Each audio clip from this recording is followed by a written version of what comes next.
चलिए, तो बेसिकली हम लोग नर्वस सिस्टम का लास्ट टॉपिक पर है और हम लोग को पढ़ना रिफ्लेक्स एक्शन, ठीक है। लेकिन हम लोग रिफ्लेक्स एक्शन को कल खत्म करेंगे। फिर आज क्या करेंगे? देखिए, पीएनएस उतना ज्यादा डिटेल में आपके सिलेबस में नहीं था जितना मैंने आपको पढ़ाया है। जब हम पढ़े हैं तो इन सारी बातों को थोड़ा सा हम डायग्रामेटिक व्यू भी देखेंगे।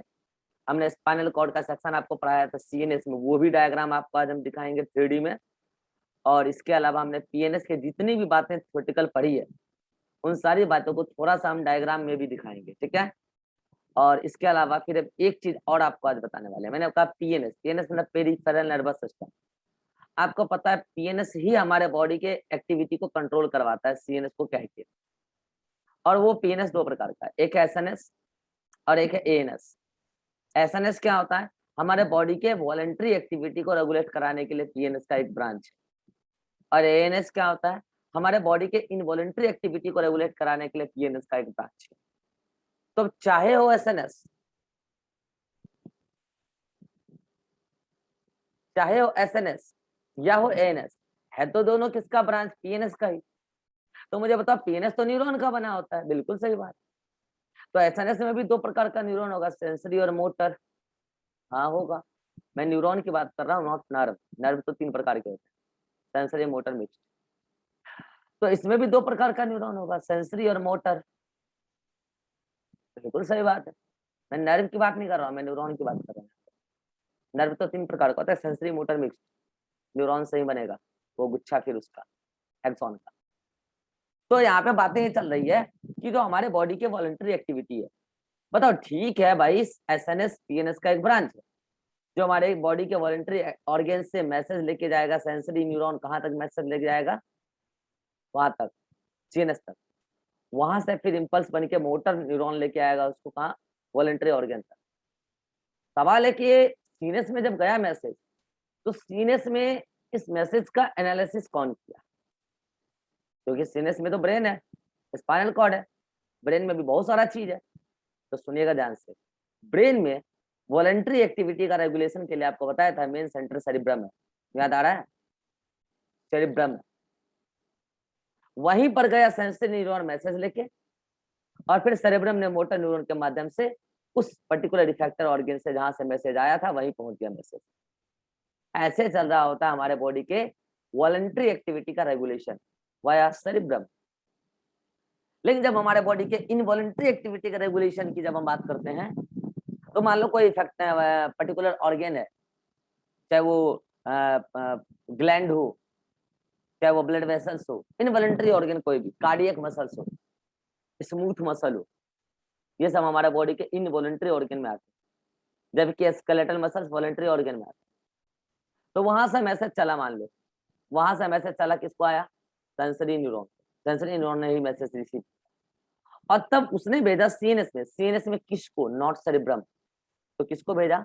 या तो सेरिबेलम को भेजा होगा, इनवॉलंटरी एक्टिविटी को रेगुलेट करने के लिए। याद करो, हमारे स्केलेटल मसल के इनवॉलंटरी एक्टिविटी का रेगुलेशन सेरिबेलम के हाथ में। हो सकता है सेरिबेलम के पास आयो, हो सकता है हाइपोथैलेमस के पास आयो, हो सकता है मैं भी मेडुला ऑब्लंगेटा के पास भी आयो। और इन सब जगह से फिर मैसेज मोटर न्यूरॉन को होते हुए चला जाएगा उस पर्टिकुलर इफेक्टर ऑर्गन के पास जहां पर जिसको रेस्पॉन्स दिखाना है। कुल मिला के बात यह है कि हमारे बॉडी में जो पेरिफेरल नर्वस सिस्टम है उसका जो दो ब्रांच है, एसएनएस और एएनएस, वो दोनों अलग अलग एक्टिविटी को रेगुलेट करने के लिए बना है। एक बना है हमारे बॉडी के वॉलंटरी एक्टिविटी को रेगुलेट करने के लिए एसएनएस, और एक बना है हमारे बॉडी के इनवॉलंटरी एक्टिविटी को रेगुलेट करने के लिए एएनएस।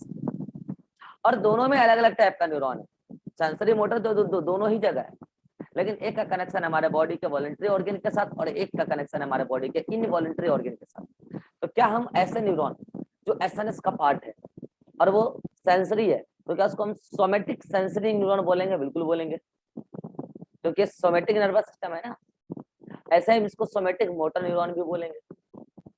और ऑटोनॉमिक को हम यहाँ पे ऑटोनॉमिक या विसरल, क्योंकि हमारा बॉडी के विसरा को जाते हैं। विसरा मतलब क्या? Visceral organ, internal organ. Visceral, VISC, visceral.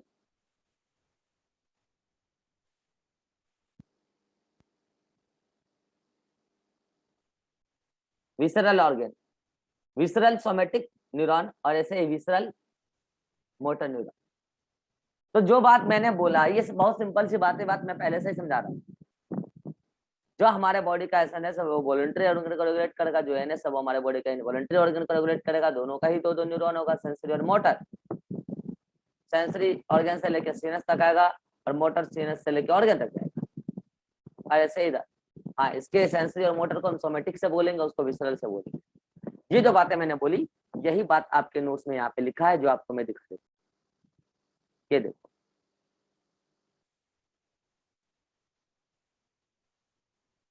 है ना, ये वॉलंटरी एक्शन। वॉलंटरी एक्शन में क्या है भाई, देखो स्केलेटल मसल है, ये है आपका इफेक्टर ऑर्गन। हो सकता है यहीं पर रिसेप्टर भी लगा हो। यहाँ से मैसेज गया तो ये तो मैसेज लेके जाएगा। एक मिनट, इसमें एक में एरो गलत है, दोनों में एरो इधर ही दिखा दिया है। एक में एरो उल्टा होना चाहिए ना, इधर से इसमें दिखाओ इसे। ठीक है, इसका एरो गलत है, एरो सही कर लेना, इसका एरो गलत है। तो स्केलेटल मसल से जो मैसेज गया सेरिब्रम, तो सेरिब्रम ने क्या किया, वहां पे अपने विल पावर के अकॉर्डिंग एक इम्पल्स जनरेट किया, मोटर इम्पल्स को। फॉर एग्जाम्पल हमने चाहा कि स्केलेटल मसल है, हमने चाहा कि इसको कॉन्ट्रैक्ट कराना, तो सेरेब्रम ने चाह के अपने विल पावर के अकॉर्डिंग, जो सेरेब्रम ने चाहा, तो कि स्केलेटल मसल से मैसेज गया। मान लो कि स्केलेटल मसल से मैसेज नहीं भी गया, मान लो, क्योंकि हमेशा रिसेप्टर से मैसेज जाए सेरेब्रम में तभी इफेक्टर ऑर्गन रेस्पॉन्स करे, ऐसा तो जरूरी नहीं है। क्योंकि आपको पता है वॉलंटरी ऑर्गन हमारे विल पावर से भी चलता है। तो एक काम करो, इसको हटाओ। मैं कह रहा हूं कि हमने चाहा, बस हमने चाहा, हमारा विल पावर चाहा कि हमें हैंड का मूवमेंट कराना, तो सेरेब्रम ने मोटर इम्पल्स बनाया। और ये दोनों ही न्यूरॉन मान लो कि मोटर न्यूरॉन है, तभी डायरेक्शन गलत नहीं होगा, दोनों ही मोटर न्यूरॉन। तो सेरेब्रम ने चाहा और विल पावर के अकॉर्डिंग इसने मोटर इम्पल्स बना के स्केलेटल मसल को भेजा और इसने इफेक्टर ऑर्गन बन के अपना रिस्पॉन्स शो कर दिया। तो बताओ इस केस में ये वाला और ये वाला, ये दोनों न्यूरॉन क्या है, ये है somatic motor neuron, a part of PNS. अब आइए ऐसे ही हमारे बॉडी के इनवॉलंटरी ऑर्गन पर, जैसे वॉलंटरी आपने देखा ऐसे ही हमारे बॉडी का इनवॉलंटरी ऑर्गन भी है। इनवॉलंटरी एक्शंस जैसे कि मेडुला है, हाइपोथैलेमस है, इन सब के हाथ में है हमारे बॉडी के इनवॉलंटरी एक्टिविटी का रेगुलेशन। कहीं ना कहीं से इन सबको इम्पल्स मिला होगा, यहाँ पे आप इसको उल्टा करके बना सकते हो, क्योंकि यहाँ पे इम्पल्स बना मिला होगा और वो इम्पल्स कहाँ से मिला होगा, पर्टिकुलर ऑर्गन रिसेप्टर से मिला। मान लो रिसेप्टर से इसको मैसेज मिला, फिर इसने मोटर इम्पल्स बनाया और विसरल मोटर न्यूरॉन के माध्यम से इसने अपने विसरल ऑर्गन का मतलब क्या, इंटरनल ऑर्गन हमारे बॉडी के, जैसे कार्डियक, स्मूथ मसल वगैरह, वो इंटरनली लोकेटेड है, बाहर से नहीं है। स्केलेटल मसल बाहर से, ग्लैंड्स, ब्लड वेसल्स, ये सब हमारे हमारे बॉडी के विसरल ऑर्गन। इसको कोई भी रेगुलेशन करना है, इनवॉलंटरी रेगुलेशन का, वो हमारे हाथ में नहीं है। मतलब वो मेडुला ऑब्लंगेटा और हाइपोथैलेमस के अंडर में, सेरेब्रम के अंडर में नहीं। तो कुल मिला के मैं बस इतना ही बात समझाना चाह रहा था, जो मैंने पहले बताया था वही अभी भी बता रहा हूँ कि हमारा बॉडी के वॉलंटरी और इनवॉलंटरी एक्टिविटी को रेगुलेट करने के लिए पीएनएस का दो ब्रांच है, एक है एसएनएस और एक है एएनएस। क्लियर है? यहाँ तक कोई डाउट हो तो बोलो, फिर हम आगे बढ़ते हैं। ज्योति, क्लियर है सर। अभिषेक,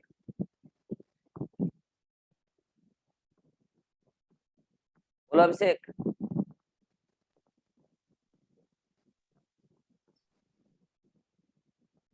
क्लियर है सर। इसका अभिषेक का नेटवर्क वहां पे भी खराब है, कोई बात नहीं। चलो अब हम आगे बढ़ते हैं।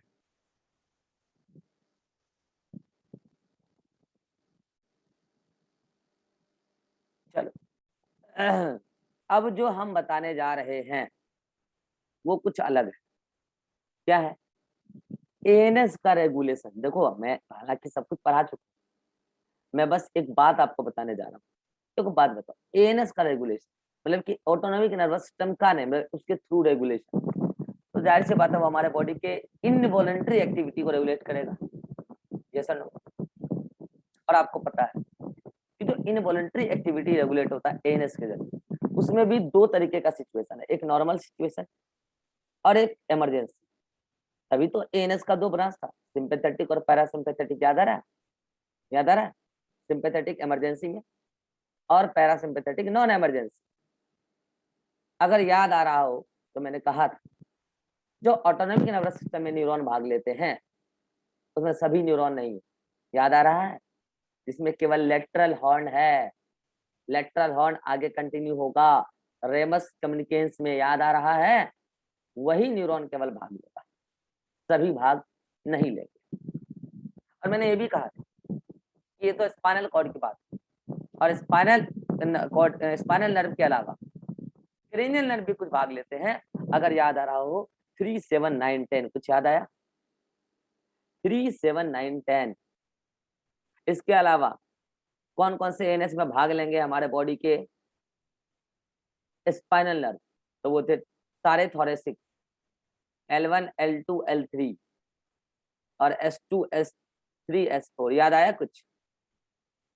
इसमें से ये सभी तो कौन? ये वाले और ये वाले तो पैरासिम्पेथेटिक, याद आ रहा है? और ये दोनों तो सिंपैथेटिक। अरे कुछ याद आ रहा है? अरे उल्टा बोल दिया मैंने क्या? नहीं, ये दोनों पैरासिम्पेथेटिक और ये दोनों सिंपैथेटिक।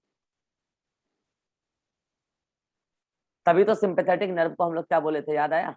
ये क्रेनियम का है, तो हम लोग इसको बोले थे क्रेनियोसैक्रल आउटफ्लो। कुछ याद आया? और इसको बोले थे thoracic lumbar outflow, thoracic lumbar outflow. Clear? तो आज आपको बताने जा रहे हैं हमारे बॉडी के इनवॉलंटरी एक्टिविटी जो रेगुलेट होते हैं, चाहे वो सिंपैथेटिक न्यूरॉन से हो चाहे वो पैरासिम्पैथेटिक न्यूरॉन से हो, वो तो नर्व बना के रेगुलेट करते हैं। तो जो रास्ते में नर्व का कलेक्शन होता है, आपको पता है उसको पीएनएस में क्या बोलते हैं? गैंग्लिया। याद है?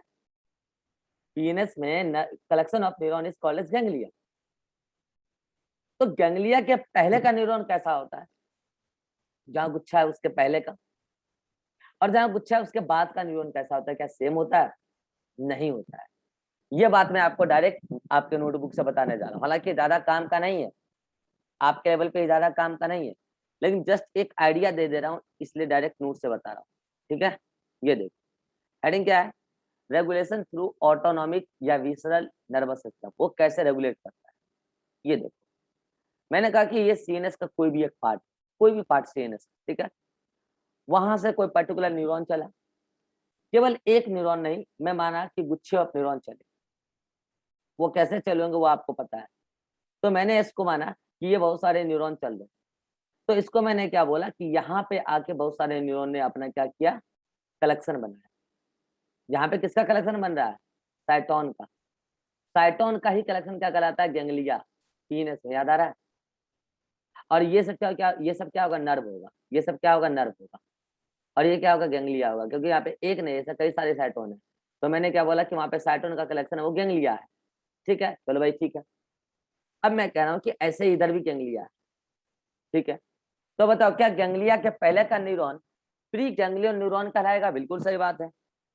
और उसके पहले का नर्व फाइबर, क्योंकि collection of axon in PNS is nerve and collection of axon is called nerve fibre. Directly उसको नर्व फाइबर बोलते हैं। तो क्या हम इस पर्टिकुलर पार्ट को प्री गैंग्लियोनिक नर्व फाइबर बोलेंगे क्योंकि गैंग्लिया के पहले का? यस और नो? क्योंकि गैंग्लिया तो आउट फ्रॉम द सीएनएस बनेगा ना, सीएनएस के अंदर ये न्यूरॉन का कलेक्शन गैंग्लिया तो नहीं कहलाता। वहां तो क्या कहलाता है? साइटोन। याद है? वहां वो क्या कहलाता है? सीएनएस का नट ढीला हुआ, याद आ रहा है? तो नहीं सॉरी, वहां न्यूक्लिया कहलाता है, न्यूक्लिया है। तो साइटोन का कलेक्शन सीएनएस में तो न्यूक्लिया कहलाएगा। तो वो तो गैंग्लिया है नहीं, गैंग्लिया तो ये रहा। तो गैंग्लिया के पहले का न्यूरॉन, ये वाला पार्ट जो उसका नर्व फाइबर है, हम उसको बोलेंगे प्री गैंग्लियोनिक नर्व फाइबर, और उसके बाद वाले को बोलेंगे post ganglionic nerve fibre. In the same way इधर भी प्री गैंग्लियोनिक नर्व फाइबर और पोस्ट गैंग्लियोनिक नर्व फाइबर। अब सवाल ये है कि इस वाले प्री गैंग्लियोनिक नर्व फाइबर और इस वाले प्री गैंग्लियोनिक नर्व फाइबर में क्या अंतर है? तो कोई अंतर नहीं। एक बात याद कीजिए, मैंने कहा था, अभिषेक बताओ, लॉन्ग डिस्टेंस ट्रेवल करने के लिए न्यूरॉन माइलिनेटेड होना चाहिए या नॉन माइलिनेटेड होना चाहिए? हेलो अभिषेक,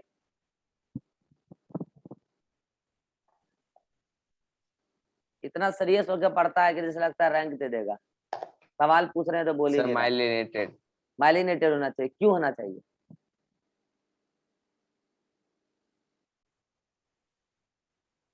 क्यों होना चाहिए माइलिनेटेड?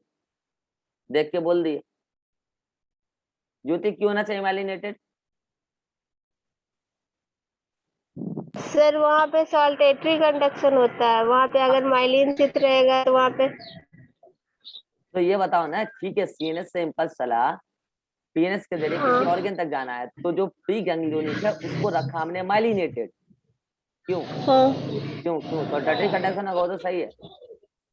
अरे मैंने बोला था लॉन्ग डिस्टेंस सर ट्रेवल उसमें। करना होता है, लॉन्ग हाँ डिस्टेंस ट्रेवल करना होता है, इसीलिए वो माइलिनेटेड। याद करो, हमने बताया था ये बात। याद आया? अरे अब तो याद आया होगा कि अभी भी याद नहीं आया? लॉन्ग डिस्टेंस ट्रेवल करना पड़ता है, इसीलिए जो है उसको रखना पड़ता है माइलिनेटेड। अब यहाँ पे देखो, हमने कहा कि ये प्री गैंग्लियोनिक है, ये प्री गैंग्लियोनिक है, लेकिन उसमें से ये वाला जो न्यूरॉन है जो सीएनएस से सेंसरी वाला ब्रांच लेके चला है, सेंसरी वाले में भी कौन सा?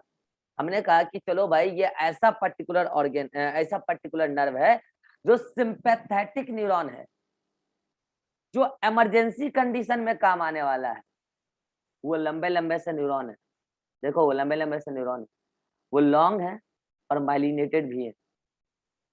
लॉन्ग है तो माइलिनेटेड तो रखना ही पड़ेगा। अब आ जाओ गैंग्लिया के बाद, पोस्ट गैंग्लियोनिक नर्व फाइबर। छोटे से हैं, नॉन माइलिनेटेड, और नॉन माइलिनेटेड तो है ही सही, लेकिन जब वो ऑर्गन के पास जाते हैं तो ऑर्गन के पास जाके वो अपने साइनेप्टिक वेसिकल से एसिटाइल कोलिन रिलीज नहीं करते, तो क्या रिलीज करते हैं? वो रिलीज करते हैं एपिनेफ्रिन या नॉर एपिनेफ्रिन। मैं यहाँ पे एग्जांपल ले रहा हूँ कि हमारा वॉलंटरी ऑर्गन हार्ट है, मैंने ऐसा एग्जांपल ले लिया कि मेरा वॉलंटरी ऑर्गन यहाँ हार्ट है, तो यहाँ पर अगर हार्ट के ऐसे नोड पर पढ़ाऊंगा, हार्ट के स्ट्रक्चर में, हार्ट के ऐसे नोड पर यदि एपिनेफ्रिन या नॉर एपिनेफ्रिन गिराया जाएगा तो हार्ट के ऐसे नोड की एक्टिविटी बढ़ जाएगी और हार्ट बीट रेट बढ़ जाएगा, और इससे क्या होगा? हार्ट का एक्टिविटी बढ़ जाएगा। तो बताओ, ये जो पर्टिकुलर न्यूरॉन है इसके एड्रीनलिन और नॉन एड्रीनलिन इसी का नाम है। एपिनेफ्रिन का दूसरा नाम है एड्रीनलिन और नॉर एपिनेफ्रिन का दूसरा नाम है नॉर एड्रीनलिन। अगर एड्रीनलिन और नॉन एड्रीनलिन सिक्रीट करे पोस्ट गैंग्लियोनिक नर्व फाइबर तो हम उसको बोलते हैं एड्रीनर्जिक नर्व फाइबर, और उससे क्या होता है? हार्ट का एक्टिविटी तो बढ़ता है। और हार्ट का नहीं, मैंने तो एग्जांपल लिया यहाँ पर कि हार्ट का एक्टिविटी बढ़ा रहा है। चलो इधर आ जाओ इस वाले, अगर इसमें पोस्ट गैंग्लियोनिक नर्व फाइबर है तो ये लंबे से होंगे और ये नॉन माइलिनेटेड होते हैं। अब मैं बताता हूँ क्यों। क्योंकि ये जो पर्टिकुलर पूरा का पूरा ब्रांच है ना भाई, ये ब्रांच है thoracic lumbar outflow parasympathetic nerve का है, पैरासिम्पैथेटिक न्यूरॉन, और इसका जो एंड वाला पार्ट है वो रिलीज करता है एसिटाइलकोलिन।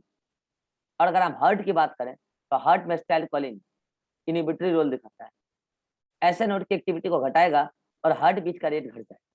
इसका मतलब आपको क्या समझ में आया कि ये पर्टिकुलर नर्व फाइबर जो पोस्ट गैंग्लियोनिक है वो एसिटाइलकोलिन रिलीज करेगा, लेकिन ये एड्रेनलिन रिलीज करेगा। लेकिन एक बात बताओ, ये हो या ये हो, ये दोनों ही पोस्ट गैंग्लियोनिक नर्व फाइबर तब ना एक्टिव होंगे, तब ना काम करेंगे जब उसको पहले वाला कोई न्यूरॉन मैसेज देगा।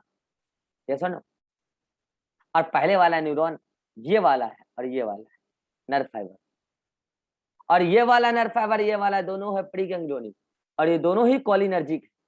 इसका मतलब जितने भी प्री गैंग्लियोनिक नर्व फाइबर है वो एसिटाइलकोलिन रिलीज करते हैं, मगर पोस्ट गैंग्लियोनिक नर्व फाइबर में जो सिंपैथेटिक का ब्रांच बनेगा आगे चल के वो एड्रेनलिन या नॉन एड्रेनलिन सिक्रीट करेगा, और जो पैरासिम्पैथेटिक का ब्रांच बनेगा वो एसिटाइलकोलिन रिलीज करेगा।